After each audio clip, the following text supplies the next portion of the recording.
An unsettling detail regarding the xenomorph facehuggers in Alien was just verified in the third episode of FX's Alien, Earth, which also resolved a long-running controversy. We've been exposed to a vast array of xenomorph types over the course of 46 years and 7 canonical Alien films. The entire xenomorph life cycle, from eggs to horrific monsters, has also been meticulously portrayed. Alien, 1979, Kane had a facehugger wrapped over his face.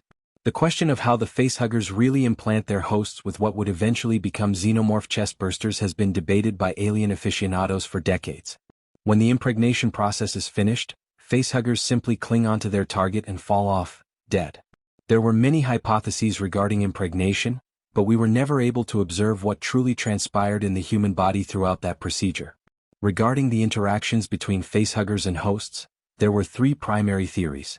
According to the most widely recognized idea, the facehuggers implanted a carcinogenic chemical into their hosts instead of an egg or larvae.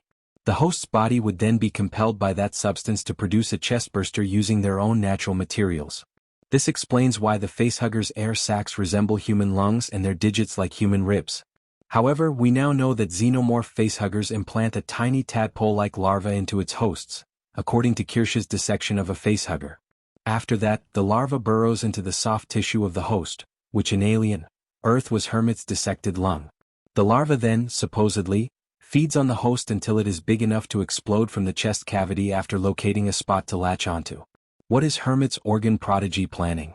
As previously stated, during Hermit's surgery, Kirsh and Prodigy removed his lung and placed one of the facehuggers' tadpoles into it. But why they did that and why they took Hermit's lung away without his permission, was not totally obvious. The simplest explanation is that Prodigy is utilizing Hermit as a lab rat by using his organs. Boy Kavalier is well aware of the dangers posed by the xenomorphs, but Prodigy is curious about their interactions with people. He wouldn't permit a living person to enter and become pregnant by a facehugger because that would only do a great deal of damage.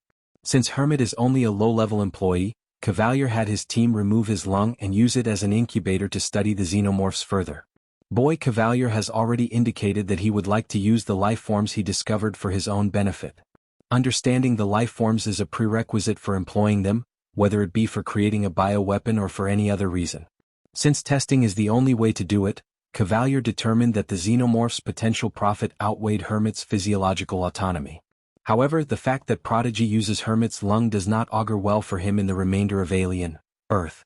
Despite Wendy's emotional attachment to Hermit, it is obvious that Prodigy does not care about him or his welfare. In order to stop Hermit from distracting or compromising Wendy, Boy Kavalier can choose to have him assassinated. In Alien, Earth, he might even employ Hermit for more drastic experiments.